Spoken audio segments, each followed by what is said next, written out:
My husband kissed me goodbye that morning, locked the gate from the outside like he always did when he worried about safety, and drove away. 10 minutes later, his paralyzed son stood up from his wheelchair, walked straight into the kitchen, and shut off a gas leak that was slowly killing me. If you had told me that sentence was true even 1 week earlier, I would have laughed in your face. I would have defended Daniel. I would have told you he was a good man, a careful man, a man who had already lost one wife and would never ever risk losing another. I was wrong about everything. That morning started like so many others in our house just outside Portland. Quiet neighborhood, big home set back from the road, the kind of place where people waved from their driveways and locked their doors out of habit, not fear. Daniel stood in the entryway adjusting his cufflinks, that light blue shirt pressed so perfectly it barely moved when he breathed. He smelled like sandalwood and something citrusy, the cologne I'd bought him for Christmas last year. "Emily," he said, soft and patient, the way he always spoke when he wanted me to feel safe. "Remember what we talked about. Don't take Noah out today. It's not good for him. And honestly, I don't like the idea of you two out there alone." I nodded because that's what I did. "Of course. I'll stay here." He smiled at me, that same warm smile that made me say yes when he proposed. A widower, successful, steady, a man who chose me. I remember thinking I was lucky. Looking back now, I wonder how many warning signs I trained myself not to see. Noah sat out on the patio in his wheelchair while we talked. 11 years old, but small for his age. Head tilted to one side, hands limp in his lap. A thin line of drool soaking into the towel clipped at his collar. The doctors had called it permanent neurological damage. Daniel called it a tragedy he lived with every day. "Take good care of him," Daniel said, glancing toward his son. His voice dropped just enough to sound heavy, emotional. "He's all I have left of her." "I know," I said. "I love him like he's mine." That part, at least, was true. Daniel stepped closer, pressed a long kiss to my forehead, then grabbed his keys. 3 days, he said. "I'll be back before you know it." Then he added something I didn't question at the time. "I'm going to lock the main gate. Just until I'm back. There was a break-in down the street yesterday. I'll feel better knowing you're safe." Safe. I watched him from the front window as he stepped out, wrapped a heavy chain around the iron gate, and snapped a thick padlock into place. The sound echoed louder than it should have in the quiet morning air. Then he got in his car and drove off without looking back. That was the moment something inside me shifted, just slightly. Not enough to name, just enough to feel. The house felt different the second he was gone. Too quiet, too still, like the walls were holding their breath. "Come on, sweetie," I said, forcing my voice into something cheerful as I stepped out to Noah. "Let's get you inside. It's getting warm out here." He didn't respond. He never did. His eyes stayed fixed on the gate, like he was watching something I couldn't see. I wheeled him into the living room, the air conditioning humming softly, the marble floors cool under my bare feet. The routine started automatically. Diaper change, blended breakfast, medication, story time. Daniel had a strict schedule for everything. He didn't believe in hiring help. "Privacy matters," he always said. "I don't want strangers seeing my son like this." At the time, I thought that was love. Now I know better. Around 11 in the morning, while I was reading aloud from one of Noah's books, I noticed a smell. Faint at first, something sour, like rotten eggs buried under the lavender air freshener. I stopped mid-sentence. "Did you?" I started, then shook my head and checked him anyway. Nothing. Clean. I stood up, walked slowly toward the kitchen. The smell came and went, like it was teasing me. The stove looked off, all the knobs in place. "You're imagining things," I muttered, repeating Daniel's words in my own voice. "You always do this, Em. You overthink. So I went back to the couch. 15 minutes later, my head started to pound. Not a normal headache, something heavier. My eyes burned. My limbs felt slow. I looked at Noah again. His hands weren't resting loosely anymore. They were clenched, tight. And for the first time since I'd known him, something about him didn't look helpless at all. My first thought was dehydration. My second was panic, though I didn't let myself call it that yet. I pushed myself up from the couch, one hand braced against the armrest as the room tilted just enough to make me question my balance. "I'm just going to grab some water," I said out loud, mostly for myself. My voice sounded rough, like I had been yelling for hours instead of reading a children's story in a quiet living room. Each step toward the kitchen felt heavier than it should have. The smell hit me again, sharper now, no longer faint or ignorable. It burned the back of my throat, crept up into my nose, stung my eyes. I reached the counter and grabbed the edge with both hands, steadying myself as a wave of dizziness rolled through me. This wasn't imagination. This wasn't nerves. This was gas.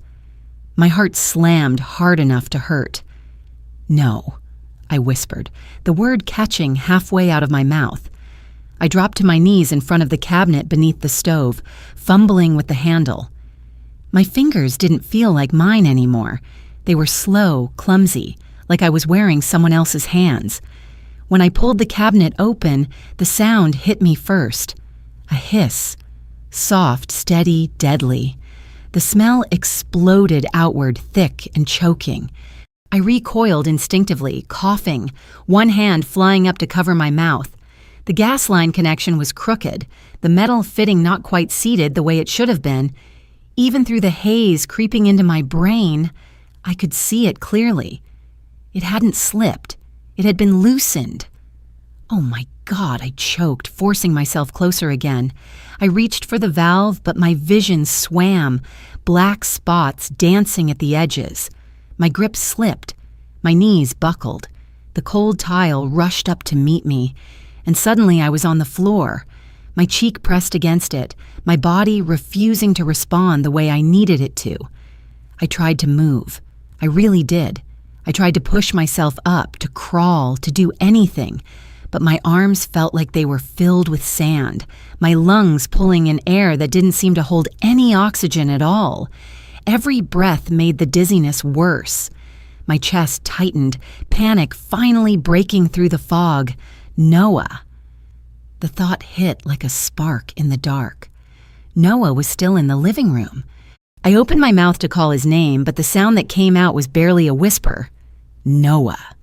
It scraped against my throat and disappeared into the empty house. My vision narrowed. The edges of the world dimmed, like someone was slowly turning down the lights. I pressed my palm against the floor, tried to drag myself forward, but my body didn't listen. It was like I had already left it behind. This is how people die, I thought, not in some dramatic moment, but quietly, alone, on a kitchen floor no one else can see. The last thing I heard before everything started to fade completely was the faint squeak of rubber against tile. Wheelchair wheels, slow, uneven, familiar. Good, I thought dimly. He's coming. Then something changed. The sound stopped, and what replaced it wasn't the dragging, uneven movement I had grown used to over the past 2 years. It was something else entirely. Footsteps, firm, fast, controlled, not the uncertain shuffle of someone relearning how to walk, not the hesitant movement of a child, real steps. My brain tried to reject it, to push it away as a hallucination brought on by lack of oxygen, but the sound got closer. Each step was precise, deliberate. Someone moved past me, the air shifting slightly as a body crossed the space between me and the stove. A hand reached into the cabinet. I heard the sharp twist of metal. The hissing stopped. Silence rushed in, so suddenly it felt loud. For a second, I couldn't process it. My lungs pulled in a breath that still burned, but there was something different in it now. something cleaner, something real. I forced my eyes open just a fraction. A small figure stood over me, blocking out the light. Noah. But not the Noah I knew. He wasn't slumped. His head wasn't tilted. His shoulders were straight, his stance steady, balanced in a way I had never seen before.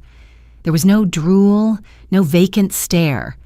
His eyes were sharp, focused, and fixed directly on me. He crouched down beside me with a speed and control that made my heart stutter for a completely different reason. "Don't breathe too fast," he said quietly, his voice clear, calm. Nothing like the broken sounds I had been told he could barely make. "Small breaths. You'll pass out again if you panic." I stared at him, my mind struggling to catch up with what I was seeing. "You," the word barely formed. "You can? Walk?" He didn't answer that. Instead, he glanced toward the living room, then back at me, his expression tightening into something that did not belong on an 11-year-old's face. Cold, focused, terrified in a way that had nothing to do with the gas. "Listen to me, Mom," he said, his voice dropping even lower. "We don't have time for questions." He leaned in just enough that I could feel his breath against my ear. Dad didn't make a mistake. My heart stopped. He's trying to kill us. I shook my head before I even realized I was doing it. "No," I rasped, the word weak and broken. "No, that's not possible." The room still swayed slightly, my body struggling to catch up, but his words cut through the fog, sharper than anything else. Noah didn't argue. He didn't comfort me either. He moved. He stood, crossed to the windows, and yanked them open one by one with practiced speed. The rush of outside air hit my face, cool and clean, and I sucked in a breath that made me cough hard enough to bring tears to my eyes. He grabbed a chair, climbed onto it, and switched the ceiling fan to its highest setting. His movements were efficient, controlled, nothing wasted. No hesitation, no weakness. Nothing about this was an act anymore. By the time he came back to me with a bottle of water from the fridge, I had managed to push myself up onto one elbow. My head still throbbed, but the heaviness was lifting just enough for reality to settle in, piece by piece. He knelt beside me, unscrewed the cap, and pressed the bottle into my shaking hand. "Small sips," he said. "If you drink too fast, you'll throw up." His tone was firm, almost impatient, like he didn't have time for anything except survival. I obeyed without thinking. The water was cold, grounding, real. "You're talking," I whispered after a moment, my voice still unsteady. "You've never. You couldn't, I could." He cut in, not harsh, but direct. "I always could." I stared at him, searching his face for some trace of the child I thought I knew. Then why? Why would you pretend? He leaned back slightly, his eyes flicking toward the kitchen, then the hallway, then back to me again, always checking, always aware. "Because pretending kept me alive," he said quietly. "And now it might keep you alive too." The words settled into my chest like ice. "I don't understand," I said. "Your father, Daniel, he would never." "Stop calling him that," Noah snapped, sharper this time. His jaw tightened, his small hands curling into fists at his sides. "He's not what you think he is." My heart hammered harder. "He's your father." Noah let out a short, humorless breath. "Yeah," he said, "and that's exactly the problem." He reached into the pocket of his shorts and pulled out a small metal piece, holding it up between us. It was part of the gas line connector.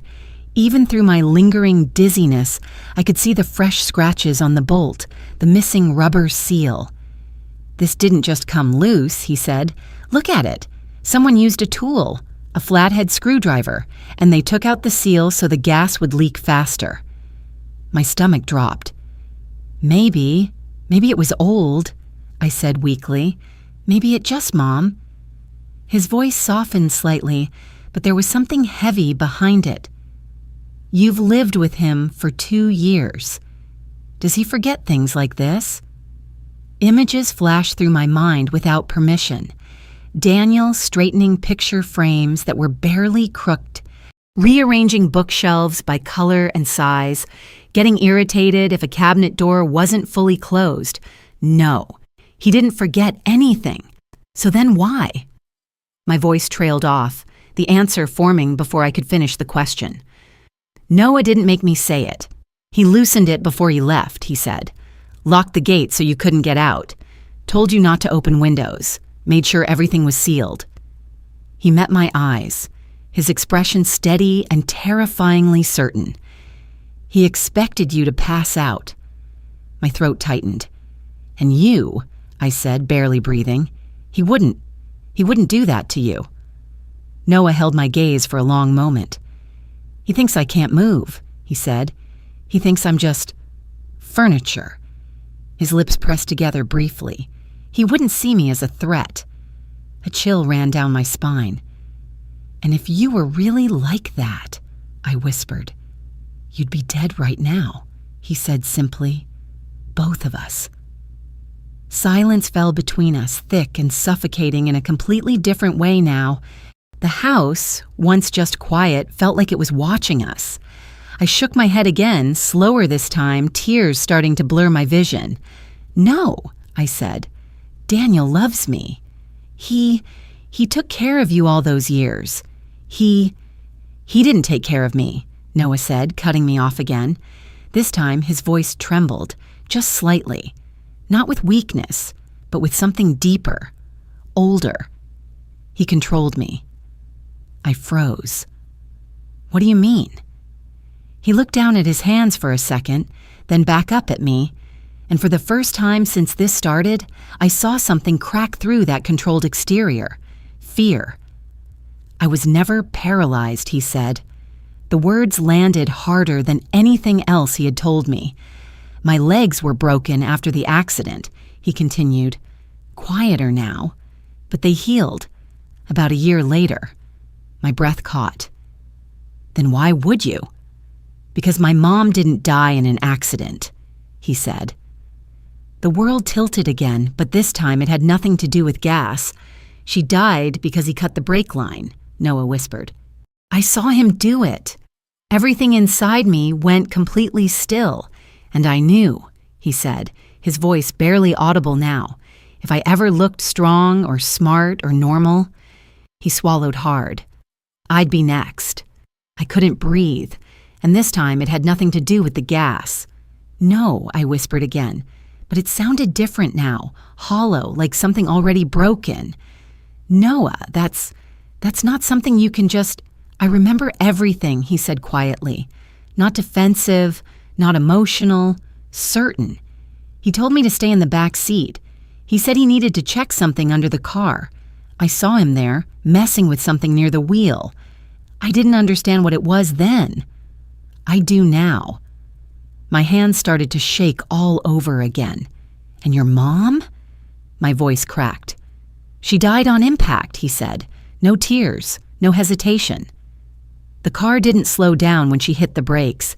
It just kept going. The kitchen felt too small, like the walls were closing in.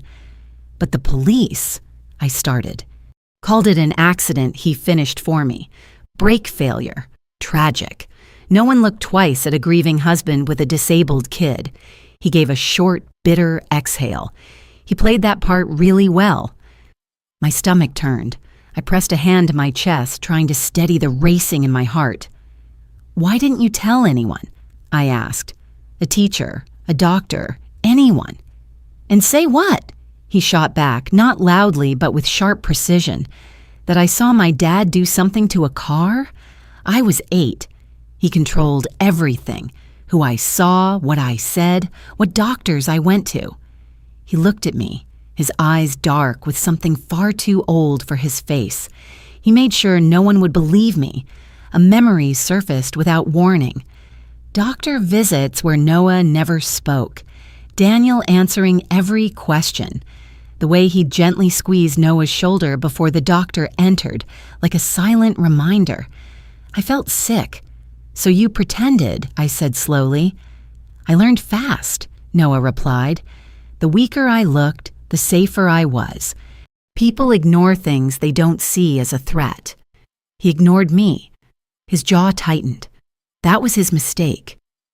Before I could respond, a sharp sound cut through the room. My phone. It vibrated against the coffee table in the living room, loud in the sudden silence. The screen lit up, casting a glow across the space. Noah's head snapped toward it instantly. His entire body went rigid. I followed his gaze. Daniel. The name on the screen made my stomach drop. For a second, neither of us moved. Then Noah grabbed my wrist, his grip surprisingly strong. "Answer it," he whispered. "Urgent now. Right now. Don't let it go to voicemail." My heart pounded so hard I could hear it in my ears. "What do I say?" I whispered back, panic rising again. "Act normal," he said. "Better than normal. If he suspects anything, he'll come back. And if he comes back too soon—" He didn't finish the sentence. He didn't have to. In one fluid motion, he pulled away from me, ran to his wheelchair, and dropped into it. His entire body changed in seconds. Shoulders slumped, head tilted, hands went limp. His mouth parted slightly, a thin line of drool appearing like it had never left. It was like watching someone disappear. "Now," he hissed under his breath, barely moving his lips. The phone kept ringing. I forced myself to stand, my legs still unsteady, and walked into the living room. Each step felt like I was walking towards something I couldn't undo. I picked up the phone with trembling fingers and pressed the green icon. "Hello?" I said, trying to keep my voice steady. "Hey, sweetheart." Daniel's voice came through smooth, warm, familiar. It made my chest tighten in a completely different way now. "Everything okay over there?" I swallowed hard. Yeah, everything's fine." A pause. Not long. Just enough to feel. "You sound a little out of breath," he said casually. My mind raced. "I was just in the bathroom," I said quickly. "I thought I heard something break, so I ran out to check." "Oh?" he said. "What was it?" I glanced at Noah. His head was still tilted, his eyes half-lidded, but one of them was focused sharply on me. "Just a cat," I said. "I think it got in through the kitchen window." Another pause. Slightly longer this time. "A cat?" Daniel repeated, his tone softer, but something under it had shifted. "I thought I locked all the windows before I left." My throat tightened. This was a trap. I could feel it. "The latch must have been loose," I said, forcing a small laugh. "The wind probably pushed it open." I closed it again. Silence. Then, "I see," he said slowly. I gripped the phone tighter. "Well, just be careful," he continued, "and maybe check the stove when you get a chance." "I have a bad feeling. Could be a gas leak or something." He chuckled lightly. "You know how you are with smells. Allergies and all that." My blood ran cold. He was setting it up, laying the story in advance. "Okay," I said softly. "I'll check it." "Good girl," he replied, the words gentle, almost affectionate. "Get some rest, too. Don't overdo it." "I won't. I love you, Emily." The words hit harder than anything else. "I love you, too," I said automatically. The line went dead. The silence that followed felt heavier than before. I slowly lowered the phone, my hand shaking so badly I almost dropped it. Behind me, I heard the faint squeak of the wheelchair again. But this time, I knew it was just part of the act. The moment the call ended, my legs gave out and I sank onto the edge of the sofa, my whole body shaking like I had just stepped out of freezing water. I pressed my hand against my mouth to keep the sob from escaping, but it still came, muffled and broken. Everything I thought I knew about my life had just cracked wide open, and I didn't know what was real anymore. "Stop," Noah said quietly from behind me. His voice wasn't harsh, but it cut through the panic like a blade. I turned to look at him. He was still in the wheelchair, still slumped, still playing the part, but his eyes were sharp and locked onto mine. "Don't cry right now," he whispered, barely moving his lips. He could call again, or check something else. We don't know what he's watching. Watching. The word hit me like another blow. "What do you mean, watching?" I asked, my voice trembling. Noah's gaze flicked past me toward the far corner of the living room. "Don't look directly," he murmured. "Just follow my eyes." I swallowed and shifted slightly, pretending to wipe my face as I angled my vision the way he indicated. At first, I saw nothing. Then I noticed it. A tiny reflection, barely visible, hidden among the decorative flowers on top of the tall cabinet. A small glass lens, catching the light for just a second before disappearing again. My heart dropped into my stomach. "A camera," Noah said softly. "He installed it last week. Told you it was a motion sensor for the security system." My breathing went shallow again, but this time from fear, not gas. "He's been watching us?" I whispered. "Yes." "For how long?" "At least a week, probably longer." A cold, crawling sensation spread through my chest.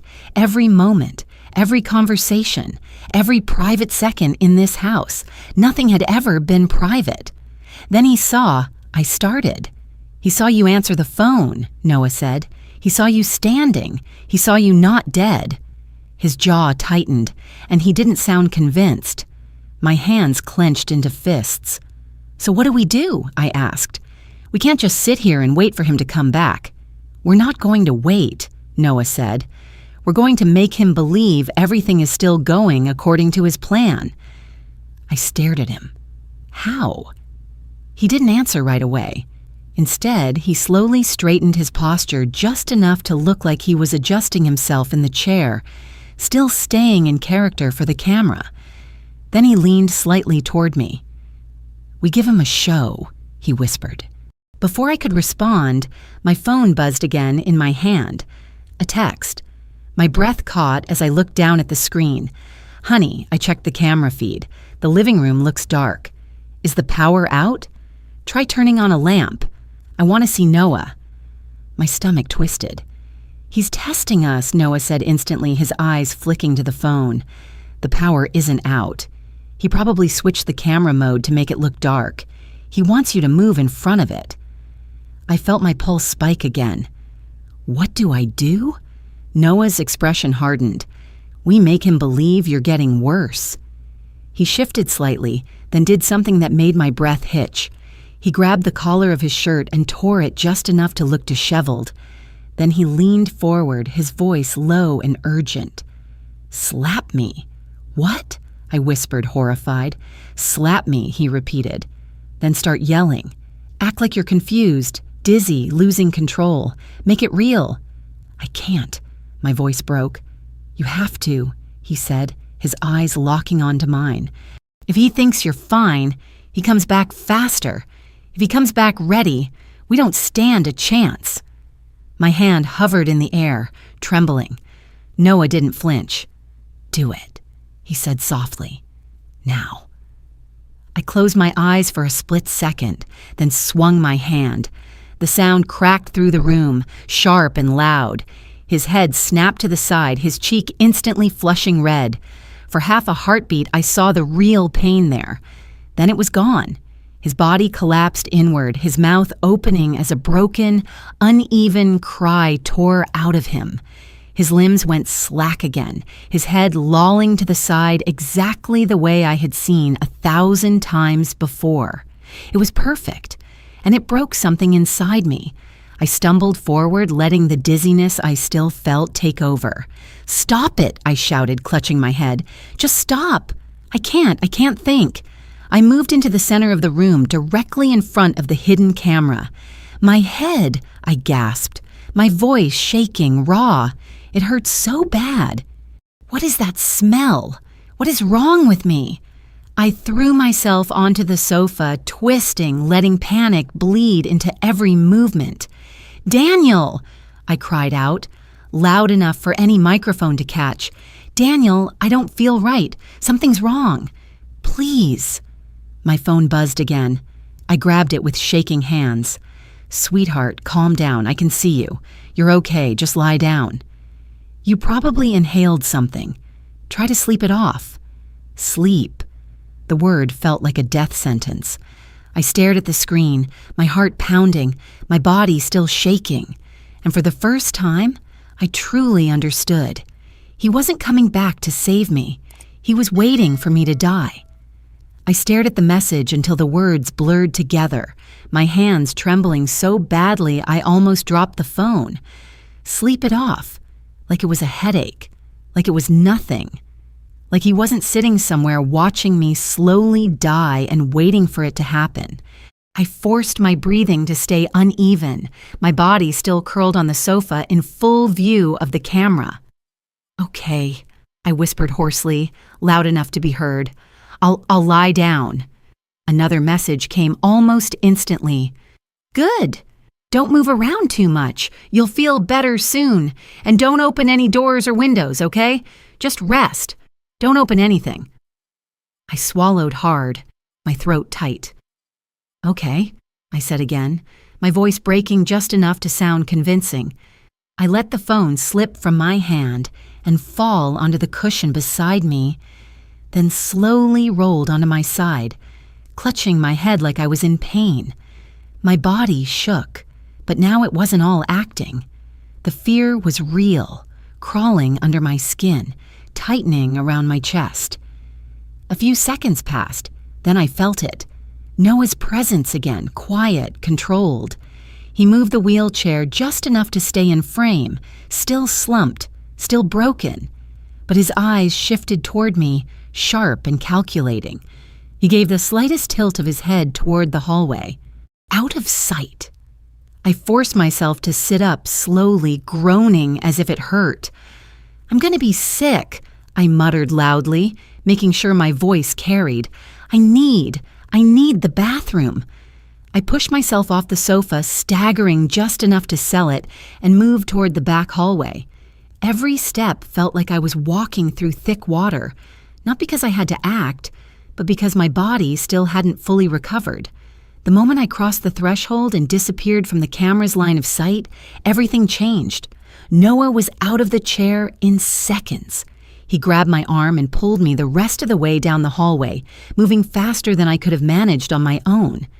We slipped into the small maid's bathroom at the end, and he shut the door quietly behind us, sliding the lock into place. The air inside was stale, faintly smelling of cleaning supplies and dust, but it felt like the safest place in the world for about 3 seconds. Then the reality crashed back in. I slid down against the wall, my knees pulling up to my chest, and the sob I had been holding in finally broke free. It came out raw and uncontrollable, my whole body shaking with it. I'm so sorry, I gasped, the words tumbling over each other. I slapped you. I didn't know what else. Stop, Noah said again, but this time softer. He wasn't looking at me. He was already moving. He reached behind the back of his wheelchair and pulled out a thin tablet I had never seen before, sliding it into his hands like it was the most natural thing in the world. His fingers moved quickly across the screen, tapping, swiping, opening things I couldn't even process. "What are you doing?" I asked, wiping my face with the back of my hand, trying to steady my breathing. "Making sure we don't die," he said simply. He turned the screen toward me. At first, I didn't understand what I was looking at. A messaging app, a conversation thread. Then my eyes focused on the name at the top. Sophia. My stomach dropped. The messages were recent. Too recent. Daniel. The gas line is set. They're both inside. Sophia. Are you sure it'll work? What if she notices? Daniel. She won't. Emily's too trusting. She always has been. My heart stopped. Sophia. And the kid? Daniel. He's useless. He won't even know what's happening. My hand flew to my mouth. The next message made my vision go dark for a second. Sophia. Once it's done, we file the claim and leave. I already booked Paris. Next week. Daniel. Good. I'm tired of waiting. I want this over. Then a photo. 2 pink lines on a pregnancy test. Sophia. A little bonus for us. Our future starts now. I felt like I was going to throw up. Every word burned into me, carving something deep and irreversible. My husband. The man who kissed me goodbye this morning. The man who told me he loved me less than 10 minutes ago. He wasn't just trying to kill me. He was replacing me. I lowered the tablet slowly, my hands shaking harder than before, but something inside me had changed. The panic was still there, the fear, the shock, but underneath it, something else was rising, something colder. He called me. Trusting, I whispered, my voice hollow. Noah watched me carefully. He called you easy, he said. That's what people like him do. I closed my eyes for a moment, the last pieces of the life I thought I had falling apart in silence. When I opened them again, I didn't feel the same. Can this record? I asked quietly, nodding toward the tablet. Noah blinked, caught off guard. Yeah. Why? Turn it on, I said. He hesitated for a fraction of a second, then tapped the screen. I wiped the tears from my face, forcing my breathing to steady. We're not dying today, I said, my voice low and firm in a way I didn't recognize. And we're not running. Noah's eyes searched mine. What are we doing? He asked. I looked toward the door, toward the house that had just become a trap. We're going to make sure he loses everything, I said. Noah studied my face for a long second, like he was trying to decide if I had finally understood the kind of man we were dealing with. Then he gave a small, almost imperceptible nod. Okay, he said. Then we don't panic. We think. I pushed myself up from the floor, wiping the last of the tears from my cheeks. My hands were still shaking, but there was something else there now, something steadier beneath it. How much time do we have? I asked. Noah glanced down at the tablet, his fingers moving quickly again. I hacked into his car system weeks ago, he said. I can track the GPS through his navigation app. He tapped once, then turned the screen toward me. A map, a blinking dot. That's him, Noah said. He should be heading farther out if he's actually on a business trip. I leaned closer, squinting at the screen, my heart thudding again. The dot moved. Then it changed direction. My stomach dropped. No, I whispered. Noah's expression hardened instantly. He just took the nearest exit, he said.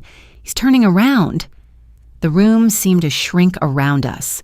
He knows, I said, my voice barely audible.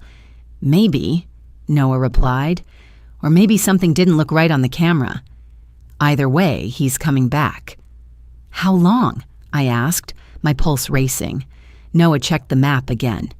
15 to 20 minutes. Maybe less if he speeds. 15 minutes. That was all we had. We have to leave, I said immediately, panic surging back. We climb the back fence. We scream for help. We know, Noah snapped, grabbing my wrist again. That won't work. Why not? I demanded, my voice rising despite myself. The fence is too high, he said quickly. There's barbed wire on top, and the nearest security post is half a mile away. By the time anyone hears us, he'll already be here. I felt the walls closing in again, but this time I forced myself to breathe through it. The gate, I said. We can break the lock. He chained it. Noah cut in. From the outside. You saw it. I had. We were trapped. The realization settled into my bones, cold and heavy. So what do we do? I asked, my voice cracking despite my effort to stay steady. Noah didn't answer right away. He looked at the door, then at the tablet, then back at me. Something shifted in his expression, something sharp and focused. We don't run, he said finally. I stared at him. Then what? We make him come to us, he said. A chill ran through me. That sounds like a terrible idea. It's the only one we have, Noah replied. If we try to run, we lose. If we hide and do nothing, we lose. The only way we survive is if we control what happens when he gets here. I swallowed hard. And how exactly do we do that? Instead of answering, Noah moved. He slipped out of the bathroom, motioning for me to follow. We stayed low, quiet, moving carefully back toward the living room. The camera was still there, watching, so Noah dropped back into his wheelchair just before we entered the frame, his body collapsing into that familiar, helpless posture. I forced myself to stumble again, playing my part, and move toward the far side of the room. "Stay out of sight as much as you can," Noah murmured under his breath. Then he steered the chair toward the media console under the TV. "Help me move this," he said. I hesitated for half a second, then stepped forward and grabbed the edge of the heavy wooden cabinet. Together, we pushed it aside just enough to reveal something behind it, a small ventilation grate. "Noah," I started. "Pull it," he said. I did.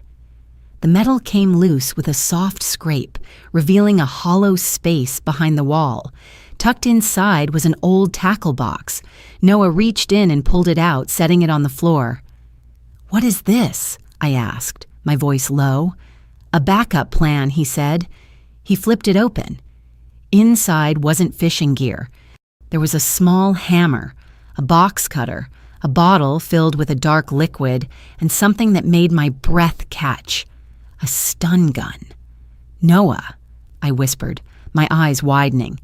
"Where did you—" "It's his," Noah said. "He keeps it in the car. I took it months ago when he was drunk." He picked it up and pressed the button for a split second. A sharp crack of electricity snapped between the prongs. I flinched. "He thinks he lost it," Noah added. I stared at the weapon in his hand, my heart pounding again. "Take it," he said, holding it out to me. I hesitated. "I can't." "You can," he cut in, "because if you don't, he's going to kill you." The words settled heavily between us. Slowly, I reached out and took the stun gun. It felt cold and unfamiliar in my hand, heavier than I expected. My fingers tightened around it. "Good," Noah said. "Now listen carefully."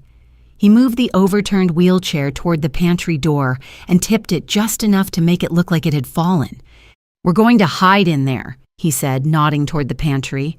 "It's out of the camera's line of sight. When he comes in, he'll see this and think something happened here." "And then?" I asked. Noah looked at me, his expression steady. "Then we wait," he said. "And when he gets close enough—" He glanced down at the stun gun in my hand. "You don't hesitate." We barely made it into the pantry before the sound of tires crunching over gravel cut through the house like a warning shot. My heart jumped so hard it hurt, and every instinct in me screamed to run, even though I knew there was nowhere to go. Noah pulled the pantry door almost shut, leaving just enough of a gap to see through, then crouched low beside me behind the kitchen island. The space was tight, dark, and smelled faintly of canned food and dust, but it was the only place in the house that the camera couldn't reach. "Stay low," he whispered, his hand gripping mine for just a second before letting go. "Don't breathe loud." I nodded, even though I wasn't sure I could control that. My chest rose and fell too fast, my pulse hammering in my ears louder than anything else. Outside, the engine shut off. Silence. Then metal. The slow, deliberate clank of the chain being unlocked. He wasn't rushing.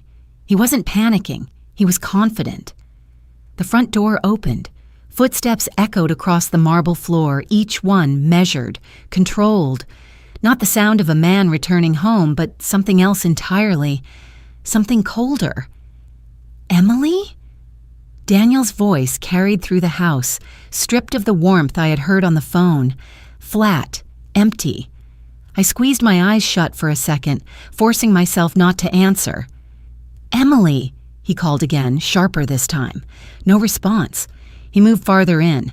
I could see the shadow of his legs through the narrow gap, stepping into the living room. He paused there, probably scanning the space, taking in every detail. "The smell's gone," he muttered under his breath. My stomach twisted. He knew. His shadow shifted again, moving toward the kitchen. toward us. I tightened my grip on the stun gun, my fingers slick with sweat. My entire body tensed, every muscle locked, ready and not ready at the same time.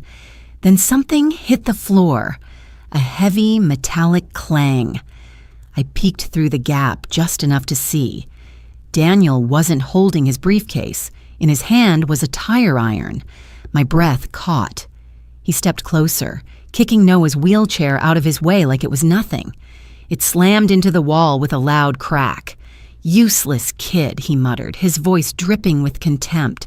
The words hit harder than I expected. "Come on out," he called, his tone shifting into something almost playful, but there was nothing human in it. "I know you're not dead yet. Not enough gas for that, huh?" He took another step forward, closer to the pantry door, closer to us. I could see the lower half of his body now, the polished shoes, the sharp crease of his pants. Everything about him still looked like the man I married, except nothing about him felt like that man anymore. "Playing hide and seek?" he said softly. Noah jabbed me in the side. "Now." I didn't think. I moved. I pushed the pantry door open and lunged forward, the stun gun already activated in my hand. The sharp crack of electricity filled the air as I pressed it against the side of his neck with every ounce of strength I had. A scream tore out of him, raw and animal. His body convulsed violently, muscles locking, his grip on the tire iron loosening as it clattered to the floor. For a split second, his eyes rolled back, and I felt a surge of something I didn't recognize. Power. Then he collapsed. His body hit the floor hard, the sound echoing through the kitchen. I stumbled back, my breath coming in ragged gasps, my hand still shaking as the stun gun buzzed in the air. I stared at him. Daniel. My husband. On the floor, twitching, broken. I did it," I whispered, not sure if I was saying it to myself or Noah. "Again," Noah shouted. The words snapped me out of it. "What again, Mom?" he yelled, urgency cutting through his voice. "Don't stop. He's not out yet." I stepped forward, raising the stun gun again, my heart racing, but I was too slow. Daniel's hand shot out faster than I thought possible and grabbed my ankle. His grip was crushing. "You think that's enough?" he growled, his voice hoarse, twisted with rage. Before I could react, he yanked hard. I lost my balance instantly, crashing backward onto the tile. The back of my head slammed against the floor, pain exploding through my skull, white light flashing across my vision. The stun gun flew out of my hand, skidding across the kitchen. I couldn't move. I couldn't think. All I saw was him, dragging himself toward me, his face contorted, eyes burning with something I had never seen before. Pure hatred. "You stupid woman," he snarled, his hand reaching for my throat. "You should have just died." I raised my hands weakly, trying to push him away, but my strength was gone. This was it. Then, a sharp hiss, a spray of liquid, and Daniel screamed. Daniel's scream ripped through the kitchen, raw and high, nothing like the controlled voice he used on the phone. He let go of my ankle instantly, both hands flying to his face as he staggered backward. "My eyes!" He choked, stumbling into the counter, knocking a glass to the floor where it shattered into sharp fragments. "What did you do?" Noah stood a few feet away, steady, focused, holding the small spray bottle with both hands. He kept pressing it, short bursts, aimed directly at Daniel's face. "Don't stop," he said, his voice flat. "Keep your eyes closed and get down." I scrambled onto my side, dragging myself away from Daniel as he clawed at his face, coughing and swearing. The smell hit me a second later, sharp, burning like crushed peppers and chemicals. My eyes watered instantly, even from a distance. "Run," Noah said, grabbing my arm. "Upstairs. Now." I didn't argue. I pushed myself up, ignoring the pounding in my head, and we ran. My legs felt weak, but adrenaline forced them forward. We crossed the living room, hit the staircase, and took the steps 2 at a time. Behind us, Daniel roared, the sound echoing up through the house, like something wounded and furious. "I'll kill you," he shouted, his voice hoarse, unhinged. "Both of you." We didn't look back. By the time we reached the second floor, my lungs were burning again, this time from exertion and fear. We rushed into the master bedroom, and I slammed the door shut behind us, twisting the lock with shaking hands. Noah didn't wait. He grabbed the heavy vanity chair and dragged it across the floor, wedging it under the handle. For a moment, everything went quiet. Too quiet. I slid down against the wall, my body trembling uncontrollably now that we had a second to breathe. "He's coming," I whispered, my voice barely there. "He's going to break the door down."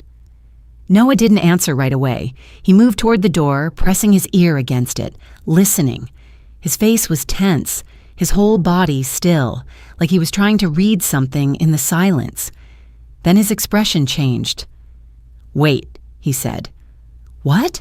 I asked, my chest tightening. He didn't respond. He moved to the window, glanced down through the narrow gap in the curtains, then back toward the door again. "Something's wrong," he said. My stomach dropped. "What do you mean, wrong?" "He's not coming up," Noah said slowly. A second later, I smelled it. Smoke. At first, it was faint, barely noticeable over everything else. Then it thickened, creeping into the room, slipping under the door in thin gray strands. "No," I whispered, my voice shaking. "No, no, no." Noah dropped to the floor, pressing his hand near the bottom of the door. "It's hot," he said, pulling his hand back quickly. "He's not trying to get in." My heart pounded harder. Then what is he doing? Noah looked at me, his eyes sharp, clear. "He's setting the house on fire." The words hit like a physical blow. As if to confirm it, Daniel's voice echoed from below, distorted by distance and smoke, but unmistakable. "Come out or burn," he shouted, followed by a harsh, broken laugh. "Your choice!" Heat began to rise through the floor, subtle at first, then stronger, like the house itself was turning against us. "We're trapped," I said, the panic breaking through again. "The windows, there are bars. We can't get out. Stop!" Noah snapped, turning toward me. "Stop thinking like that." "How else am I supposed to think?" I shot back, my voice cracking. "We're on the second floor of a burning house with a man trying to kill us." Noah took a step closer, his expression hardening. "Then we don't let him win," he said. I stared at him, my chest heaving. "How?" I asked. He didn't hesitate this time. He pointed toward the hallway. "The chandelier." I blinked. "What?" "The one in the foyer," he said quickly. "It's hanging right over the base of the stairs. If we drop it, it'll collapse the structure. He's standing down there waiting for us. We bring the ceiling down on him instead." My mind struggled to catch up, but the logic snapped into place almost immediately. "You're saying we trap him," I said. Noah nodded once. "Exactly." The smoke thickened, the air growing hotter with every second. "Then we need to move," I said, pushing myself to my feet. Noah grabbed my hand. "Stay low," he said, "and don't hesitate." This time I didn't. We unlocked the door and opened it just enough to slip out. The hallway beyond was already filling with smoke, the air heavy and choking. Flames flickered at the far end, licking up the walls near the staircase. Somewhere below us, Daniel was waiting, and for the first time, I wasn't just afraid of him. I was ready to end this. The smoke hit me the second we stepped into the hallway, thick and choking, turning every breath into a fight. I dropped low instinctively, pulling Noah with me as we crawled toward the small utility closet near the railing. Heat pressed against my skin, the walls already radiating it, the fire below climbing faster than I thought possible.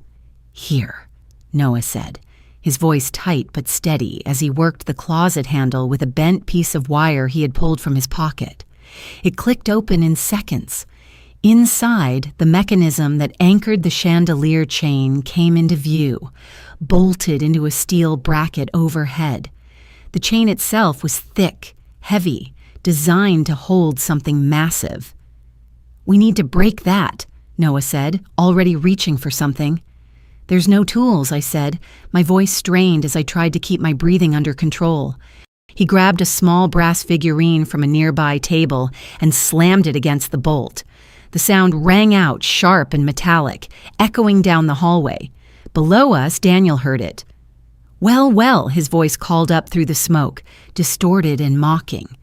"You're still alive. That's disappointing." My heart slammed against my ribs as I moved to the railing, gripping the revolver I had pulled from the safe earlier without even remembering doing it. My hands were shaking, but I forced them steady. He stood at the base of the stairs, partially obscured by smoke, a knife now in his hand. His eyes were red and swollen from the spray, but they were still locked upward, waiting, hunting.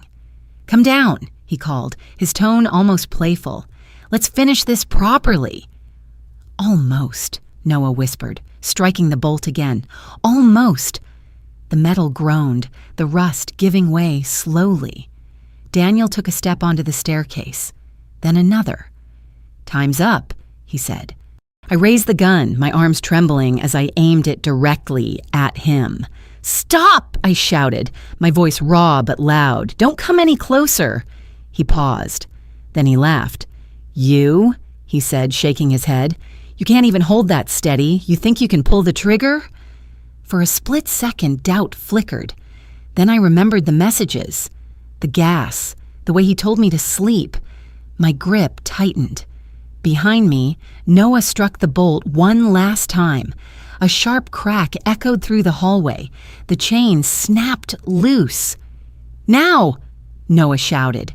The chandelier dropped. It didn't hit him directly, but it crashed into the base of the staircase with a deafening explosion of glass and metal. The impact sent a shockwave through the structure, already weakened by the fire. The stairs gave way. Wood splintered, metal twisted, and Daniel fell. His scream cut through everything, then vanished as his body disappeared into the burning wreckage below. I stood frozen for half a second, staring at the collapsing structure, smoke and sparks rising up through the gap. "We did it," I breathed. "Not yet," Noah said, grabbing my arm. "We're still trapped." The fire was spreading faster now, flames licking up through the broken floor. The air was nearly unbreathable. Then, from the far end of the hallway, glass shattered. A figure burst through the balcony door, shouting commands, weapon raised. "Police, don't move!" I flinched, raising my hands instinctively, the gun slipping from my grip and hitting the floor. "He's with us!" Noah shouted over the noise. "We sent the signal!" The officer lowered his weapon slightly, flashing a badge. "We got your alert. We need to move now. The structure's about to go." He grabbed Noah with one arm and pulled me with the other, guiding us toward the balcony. Fresh air hit my face like a shock as we stepped outside. The night sky filled with smoke and flashing lights. Below us, the yard was swarming with police, fire trucks, and paramedics. "Down the ladder," the officer ordered. I climbed without thinking, my hands gripping the metal rungs, my legs barely steady but moving anyway. When my feet hit the ground, the world seemed to tilt again, but this time it was relief. They wrapped blankets around us, voices overlapping, hands checking for injuries, but I barely heard any of it. I was staring at the house, at the flames, at the life I thought I had, burning to the ground. Then movement. From the front doorway, a figure staggered out. Daniel. Burned. Broken, but still alive. He saw me, and he smiled. "You ruined everything," he rasped, raising the knife again. Police shouted. Guns lifted. A shot cracked into the air. Then the house exploded. The blast threw him forward, slamming him into the ground, the knife flying from his hand. Seconds later, they had him pinned, handcuffed, his body barely moving. I watched as they dragged him away, his eyes locking onto mine one last time. There was nothing left in them. No control, no power, just defeat. Noah's hand found mine. "It's over," he said quietly, and for the first time, I believed it. Months later, the court confirmed what I already knew. Life without parole. Everything he built, everything he thought he controlled, gone. Noah sat beside me that day, standing tall, no longer pretending, no longer hiding. And me? I wasn't the woman he thought I was anymore. That version of me died on that kitchen floor. The one who survived walked away stronger. If you stayed with me through this, hit like, subscribe, and comment Strong Woman below.